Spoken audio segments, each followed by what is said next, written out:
चिंतन श्री गुरुदेव दत्त श्री स्वामी समर्थ। नमस्कार। सुख देणारा, आनंद देणारा असा हा मंगल कलश। या मंगल कलशाची स्थापना आपल्याला नवरात्रीमध्ये करायची आहे। तर मंगल कलशाची स्थापना ही कशी करावी, यासाठी शुभ वेळ ही कोणती, त्यासोबतच मंगल कलशामधील ज्या वस्तू आहेत तर त्याचे नंतर काय करावे, याबद्दलची संपूर्ण माहिती आपण आजच्या या व्हिडिओमध्ये जाणून घेणार आहोत। तर व्हिडिओ स्किप न करता शेवटपर्यंत नक्की बघा। आणि तुम्ही जर चॅनलवरती नवीन असाल तर चॅनलला लाईक, शेअर आणि सबस्क्राईब नक्की करा, जेणेकरून असेच नवनवीन व्हिडिओ तुम्हाला लवकरात लवकर बघायला मिळतील। चला तर आजच्या आपल्या या व्हिडिओला सुरुवात करूया। नमस्कार, मी अश्विनी, स्वागत आहे सर्वांचं स्वामी माऊली चॅनलमध्ये। मग आपल्या आजच्या या व्हिडिओला सुरुवात करूया। घरात आनंद, सुख देणारा असा हा आपल्या कुलदेवीचा मंगल कलश आपल्याला या घटस्थापनेपासून आपल्या देवघरामध्ये स्थापन करायचा आहे। आता बघा, बऱ्याच महिलांच्या घरामध्ये मंगल कलश हा असेलच, पण ज्यांच्याकडे नाही त्यांनी या येणाऱ्या नवरात्रीच्या पहिल्या दिवशी, पहिल्या माळेला घटस्थापनेच्या दिवशी या मंगल कलशाची स्थापना जी आहे ती करायची आहे। तर ती कशी करायची हेच आपण आज बघणार आहोत। तर बघा, बऱ्याच महिला ह्या मंगल कलशाची स्थापना करत असतात, पण ज्या करत नसतील त्यांनी हा व्हिडिओ नक्की बघा। येणाऱ्या नवरात्रीमध्ये आपल्याला घटस्थापनेच्या दिवशी या मंगल कलशाची स्थापना करायची आहे।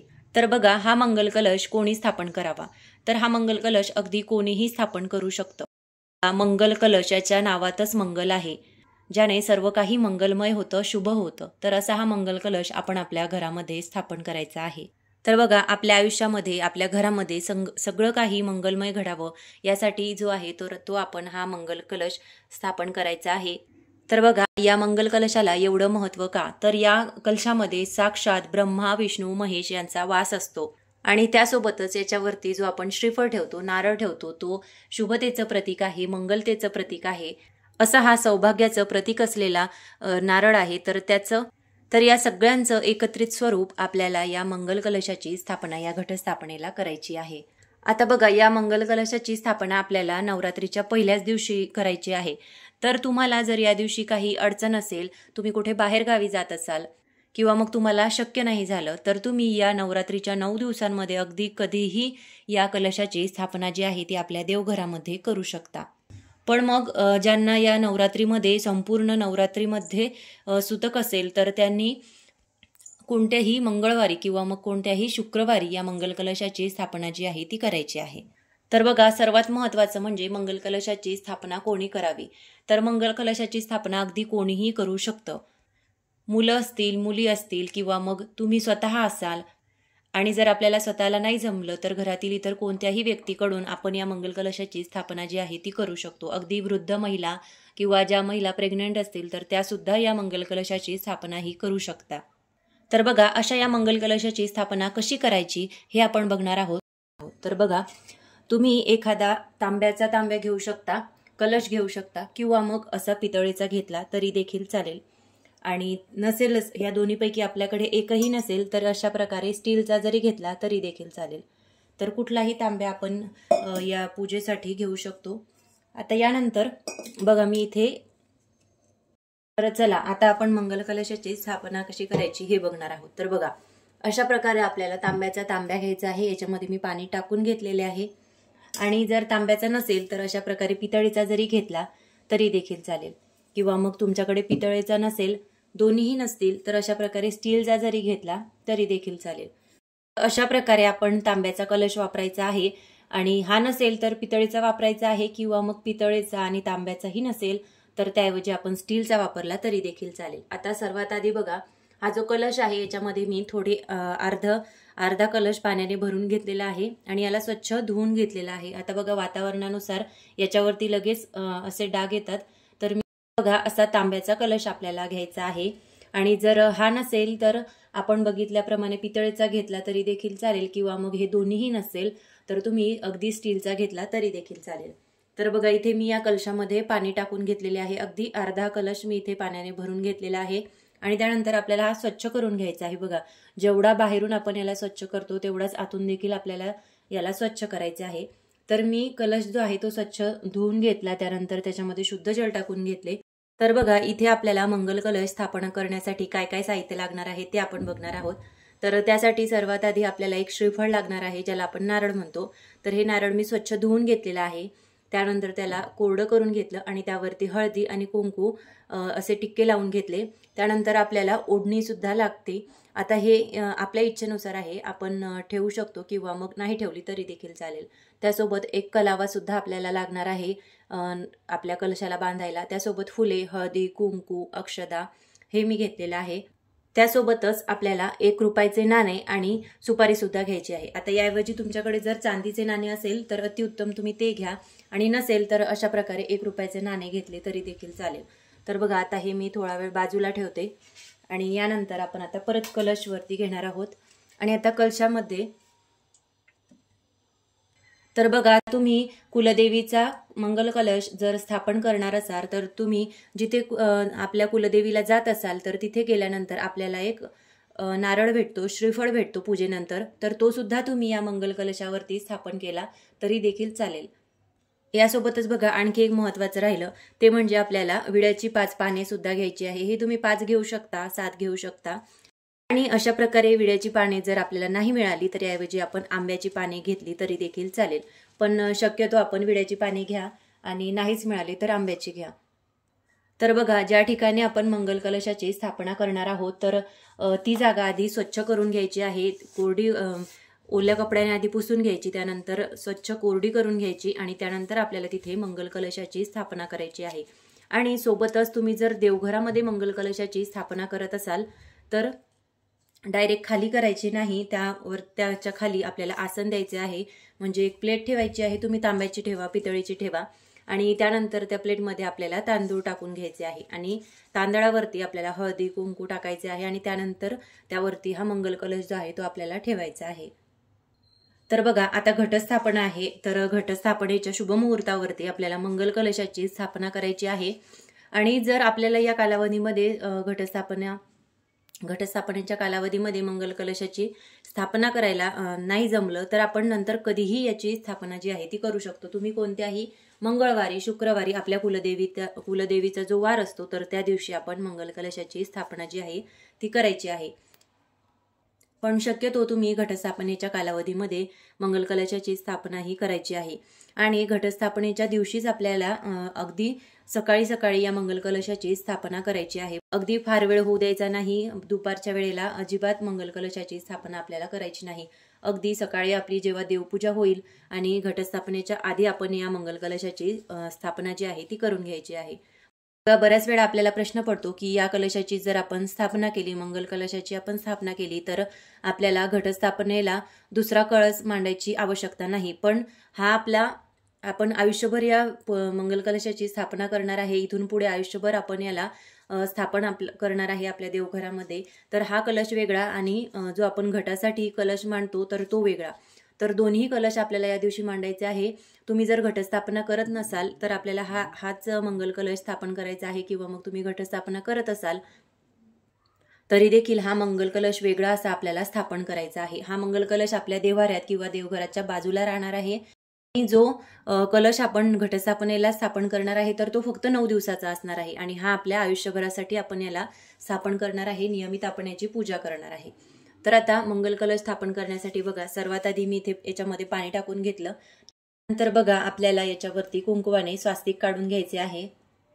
तर सर्वात आधी बघा, आपला जो कुलदेवीचा फोटो असेल तो आपल्याला ठेवून घ्यायचा आहे आणि त्यानंतर आपल्याला मंगल कलशाची स्थापना जी आहे ती करायची आहे। आता घटस्थापनेच्या दिवशी आपल्या कुलदेवीचा जो फोटो आहे तर तो आपण घटस्थापनेमध्ये ठेवणार आहे, पण त्याआधी जेव्हा आपण देवपूजा करतो तर त्यावेळेस आपण आपल्या कुलदेवीच्या फोटोसमोर किंवा मूर्तीसमोरच किंवा मग टाक असेल तुमच्याकडे तर टाकासमोर आपल्याला या कलशाची स्थापना जी आहे ती करायची आहे। आणि अशा प्रकारे एक दिवा सुद्धा आपल्याला लावून घ्यायचा आहे आणि त्यानंतर आपण मंगल कलशाची स्थापना जी आहे ती करायची आहे। तर बघा, इथे मी कुंकवाने स्वास्तिक काढून घेते आणि ही संपूर्ण क्रिया करत असताना, संपूर्ण विधी करत असताना आपल्याला शांतपणे करायची नाही, आपल्याला ओम ऐं ह्रीं क्लीं या 99 मंत्राचा जप करायचा आहे। तर यासोबत बघा, आता समोर स्वास्तिक काढून घेतले, त्यानंतर मागच्या साईडने मी 5 कुंकवाचे बोटे सुद्धा काढून घेणार आहे। ओम ऐं ह्रीं क्लीं चामुंडाय विच्चे, ओम ऐं ह्रीं क्लीं चामुंडाय विच्चे, ओम ऐं ह्रीं क्लीं चामुंडाय विच्चे. ओम ऐं ह्रीं क्लीं चामुंडाय विच्चे. कुंकवाचे 5 बोटे काढत असताना आपल्याला खालून वरपर्यंत काढायचे आहे. अशा प्रकारे आपल्याला कुंकवाचे 5 बोटे काढून घ्यायचे आहे. तर आता यानंतर या कलशामध्ये बघा मी थोडं पाणी टाकलेलं होतं. आता परत थोडं पाणी मी याच्यामध्ये टाकून घेणार. तर बघा आपल्याला एवढंच पाणी टाकायचं आहे की जेणेकरून आपलं नारळ आपल्याला याच्यामध्ये ठेवायचं आहे.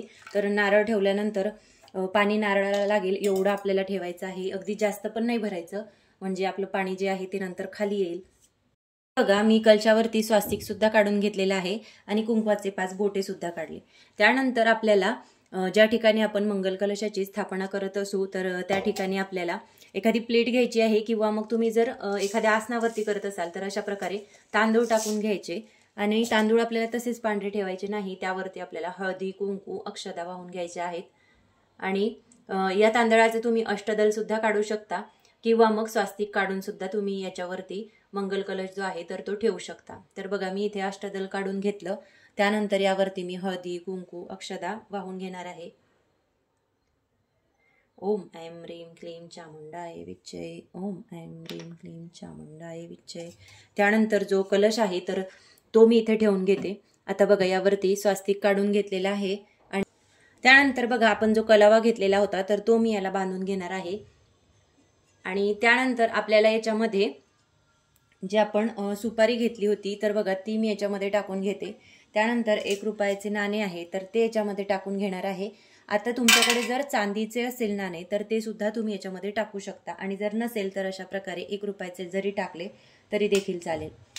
त्यानंतर त्यामध्ये मी हळदी, कुंकू आणि अक्षता सुद्धा टाकून घेणार आहे. ओम ऐं ह्रीं क्लीं चामुंडाय विच्चे. त्यानंतर अक्षता टाकून घेते आणि त्यानंतर एक फूल सुद्धा आपल्याला याच्यामध्ये टाकून घ्यायचं आहे. यासोबतच बघा तुमच्याकडे जर दुर्वा असेल तर दुर्वा सुद्धा आपण याच्यामध्ये टाकायची आहे. आणि त्यानंतर जी आपण पाने घेतलेली होती विड्याची तर ती पाने मी आता याच्यामध्ये ठेवून घेणार आहे. आणि आता आपण याच्यामध्ये आधी थोडं अर्ध पाणी टाकलेलं होतं तर परत थोडं पाणी टाकायचं आहे आणि जास्त पाणी टाकायचं नाही. आपलं नारळ बुडेल एवढं पाणी आपल्याला याच्यामध्ये टाकायचं आहे.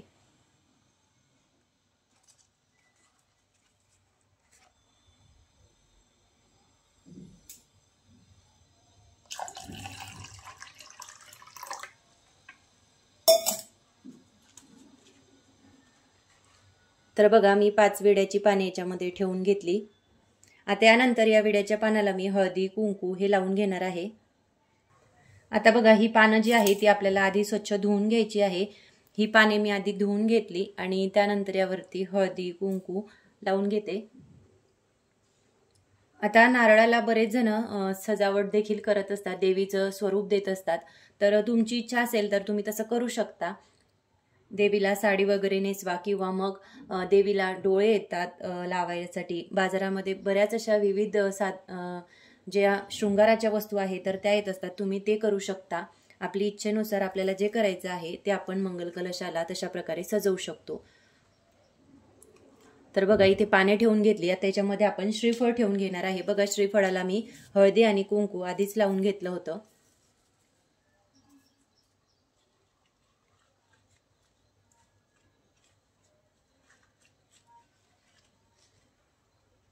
आता बघा यानंतर आपला जो कलश आहे तर तो आपण या तांदळावरती ठेवून देणार आहे अष्टदल काढलेल्या. तर अशा प्रकारे आपली कलश स्थापना जी आहे ती झालेली आहे. तर बघा आपल्याला अशा प्रकारेच कलशाची स्थापना ही आपल्या देवघरामध्ये करायची आहे. आता जर तुमच्या देवघरामध्ये कलश ठेवायला जागा नसेल तर तुम्ही ईशान्य कोपऱ्यामध्ये सुद्धा कलशाची स्थापना ही करू शकता. पण शक्यतो आपण देवघरामध्ये किंवा देवघराच्या बाजूला अगदी थोडीच जागा बघायला लागते. तर आम्ही मोठा कलश घेतलेला आहे, तुम्ही छोटा घ्या. तर एकदम छोट्या कलशाची सुद्धा स्थापना आपण आपल्या देवघरामध्ये करू शकतो. तर बघा मी इथे नवार्ण मंत्राचा जप केला. आता मंगल कलश स्थापन करत असताना किंवा मग इतर कुठलीही पूजा करत असताना आपल्याला मंत्र स्तोत्र हे म्हणायचे असतात. तर मी इथे ओम ऐं ह्रीं क्लीं चामुंडाय विच्चे या मंत्राचा जप केला. आता याऐवजी तुम्हाला जर कुलदेवीचा कुठला मंत्र येत असेल किंवा मग स्तोत्र येत असेल तर त्याचे तुम्ही पठण करा किंवा ते तुम्ही म्हणू शकता. किंवा मग तुम्ही देवीचा कुठलाही मंत्र हा म्हणू शकता. ओम भूर्भुवस्वः तत्सवितुर्वरेण्यं भर्गो देवस्य धीमहि धियो यो न प्रचोदयात्. या मंत्राचा सुद्धा तुम्ही मंगल कलश स्थापन करत असताना जप केला तरी देखील चालेल. प्रकारे ही जी ओढणी आहे ही मी छान अशी कलशावरती ठेवत असते, जेणेकरून कलश जो आहे तो अगदी सुंदर दिसतो. आणि त्यासोबतच डोळे वगैरे सुद्धा लावत असते. तर एखाद्या महिन्यामध्ये मी हे सर्व करते किंवा मग एखाद्या वेळेस जर घाई गडबड झाली तर नाही करत. तर बघा अशा प्रकारे सुंदर आपला कलश दिसतो. आता तुम्ही याला खालच्या बाजूने साडीसुद्धा नेसवू शकता. आपली ही कुलदेवीची सेवा आहे. कुलदेवी स्वरूप आपण या कलशाची स्थापना करत असतो. तर आपण याला साडी जरी नेसवली, डोळे वगैरे दिले किंवा मग देवीचा मुखवटा लावला तरी देखील चालेल. आपण या कलशाला जे आहे आपल्या इच्छेनुसार सजवू शकतो. आता बघा हा कलश स्थापन केल्यानंतर आपल्याला याची पूजा करायची आहे. याला हळदी कुंकू आपल्याला वाहून घ्यायचं आहे. ओम ऐं ह्रीं क्लीं चामुंडाय विच्चे. ओम ऐं ह्रीं क्लीं चामुंडाय विच्चे. ओम ऐं ह्रीं क्लीं चामुंडाय विच्चे. त्यानंतर अक्षदा व्हायच्या. आणि बघा आता मंगल कलश स्थापन केला म्हणजे तो आपल्याला त्याला हलवायचं नाही. संपूर्ण आठवडाभर आपल्याला त्याला तसाच ठेवायचा असतो. किंवा मग बरेच जण आता बऱ्याच बायका ह्या कामानिमित्त बाहेर असतात, तर त्यांना प्रत्येक आठवड्यातून प्रत्येक दिवशी हे करायला नाही जमत. तर जेव्हा पौर्णिमा येते तर प्रत्येक पौर्णिमेला या कलशातील पाणी जे आहे तर ते बदलवलं जातं. तर तुम्ही तसं देखील करू शकता. प्रत्येक महिन्याला याच्यामधलं पाणी बदलवा. याचे पाणी आपल्याला हे आठवड्यालाच, कारण हे पाणी जे आहे तर हे आठवडाभर फार फार राहतात, त्याच्यानंतर खराब होतात. तर पाणी जे आहे ते आपल्या देवीचा जो वार असेल मंगळवार किंवा शुक्रवार, तर त्या दिवसानुसार आपण ही पाने जी आहे तर ती बदलवून घ्यायची. त्यानंतर आंब्याची पाने सुद्धा तुम्ही ठेवू शकता. आणि जो श्रीफळ आहे तर तो आपल्याला खराब होईपर्यंत हाच श्रीफळ वापरायचा आहे. जोपर्यंत आपला श्रीफळ चांगला आहे तर तो आपल्याला हाच वापरायचा आहे, हा बदलायचा नाही. आणि त्यानंतर कलावा सुद्धा आपण परत बांधू शकतो. आणि त्यामध्ये जी सुपारी टाकलेली आहे, नाणे टाकलेले आहे, ते तर आपण परत धुवून याच्यामध्ये परत टाकू शकतो. ते काही खराब होत नाही. आणि फक्त जी पाने आहे तर ती खराब होतात, तर ती आपण बदलवून घ्यायची आहे. तर हे आपण प्रत्येक शुक्रवारी किंवा मंगळवार तुम्ही एक दिवस ठरवून घ्या.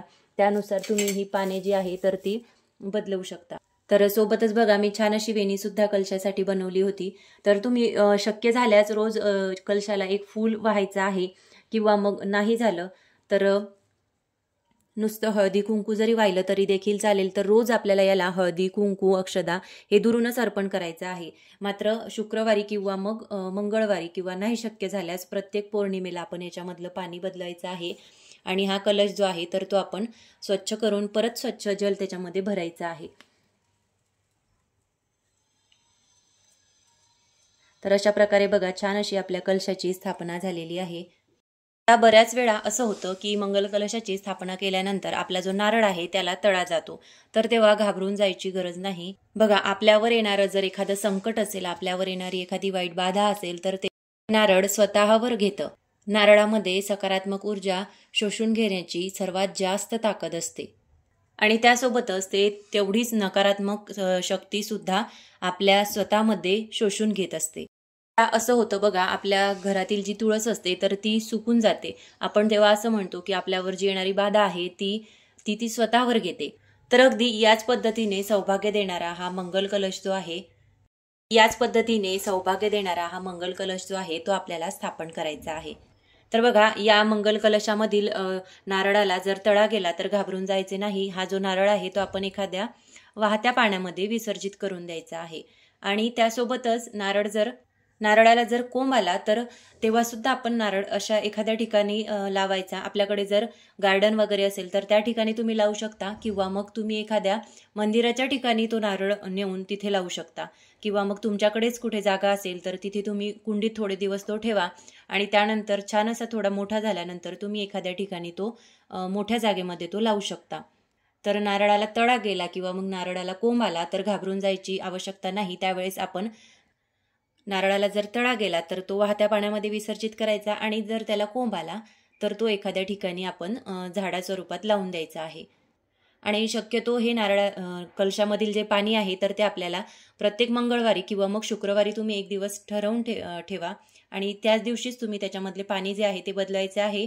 आणि ते पाणी आपल्याला तुळस सोडून इतर कुठल्याही झाडाला आपल्याला अर्पण करायचे आहे. त्यानंतर परत त्यामध्ये शुद्ध जल भरायचं, त्यामध्ये थोडं गंगाजल टाकायचं आणि परत दुसऱ्या वेळेस जेव्हा आपण मंगल कलश भरतो तर त्यावेळेस अशाच प्रकारे आपल्याला संपूर्ण विधी करायचा आहे आणि मंगल कलश जो आहे तो आपल्या देव्हाऱ्यामध्ये किंवा देवघराच्या बाजूला जागा असेल तर तुम्ही तिथे ठेवू शकता, तिथे ठेवा. तर अशा प्रकारे आपल्याला मंगल कलश जो आहे तर तो स्थापन करायचा आहे. बघा, अगदी साधी सोपी पद्धत आहे. साध्या सोप्या पद्धतीने आपल्याला मंगल कलशाची स्थापना आपल्या घरामध्ये करायची आहे. मंगल कलश स्थापन केल्याने आपल्या घरामध्ये सर्व काही मंगलमय होतं, शुभ होतं आणि आपल्या कुलदेवीचा आशीर्वाद म्हणून आपण या मंगल कलशाची स्थापना करत असतो. कुलदेवी स्वरूप आपण या मंगल कलशाची स्थापना करत असतो. त्यामुळे आपल्या कुलदेवीचा आशीर्वाद आपल्यावरती राहतो. तर अशा या नवरात्रीच्या कालावधीमध्ये मंगल कलशाची स्थापना तुम्ही आवर्जून करा. आता 22 सप्टेंबर 2025 सोमवार या रोजी घटस्थापना होणार आहे. तर या दिवशी तुम्ही सूर्योदयानंतर 1 ते 1.5 तासाच्या आतमध्ये कधीही या कलशाची स्थापना जी आहे तर ती करू शकता. आणि कलशाची विधिवत पूजा आपल्याला करायची आहे. ज्याप्रमाणे आपण संपूर्ण विधी बघितला अगदी त्याचप्रमाणे आपल्याला कलशाची स्थापना आपल्या देवघरामध्ये किंवा मग तुम्ही देवघराच्या बाजूला देखील करू शकता. आणि जर देवघराच्या बाजूला करत असाल तर त्याला अशा प्रकारे आपण जसं तांदळाचं आसन दिलं तसं आसन द्यायचं आहे. आधी कुंकू अर्पण करायचे आहे आणि त्यानंतर त्यावरती मंगल कलश जो आहे तर तो ठेवून घ्यायचा आहे. आणि त्याची विधिवत पूजा आपल्याला रोज करायची आहे. बघा, रोज काही जास्त करायची आवश्यकता नाही. फक्त त्याला हळदी कुंकू अर्पण करायचं आणि धूप दीप दाखवून घ्यायचा आहे. अशा प्रकारे आपल्याला मंगल कलशाची स्थापना जी आहे ती करायची आहे. तर मंगल कलशाबद्दल अशी छोटीशी माहिती होती जी तुमच्यासोबत मला शेअर करायची होती. जर आजचा हा व्हिडिओ आवडला असेल तर मला कमेंट करून नक्की सांगा. आणि तुम्ही जर चॅनलवरती नवीन असाल तर चॅनलला लाईक, शेअर आणि सबस्क्राईब करायला विसरू नका, जेणेकरून असेच नवनवीन व्हिडिओ तुम्हाला लवकरात लवकर बघायला मिळतील. आणि व्हिडिओला हाईप सुद्धा करा. आणि तुमची कुलदेवी कुठली आहे कमेंटमध्ये मला नक्की सांगा. तुमच्या छान छान कमेंट मला वाचायला खूप आवडतं, तर कमेंट करून मला नक्की सांगा. तर आजच्यासाठी एवढंच. परत भेटूया अशाच एका नवीन व्हिडिओ सोबत. तोपर्यंत श्री स्वामी समर्थ.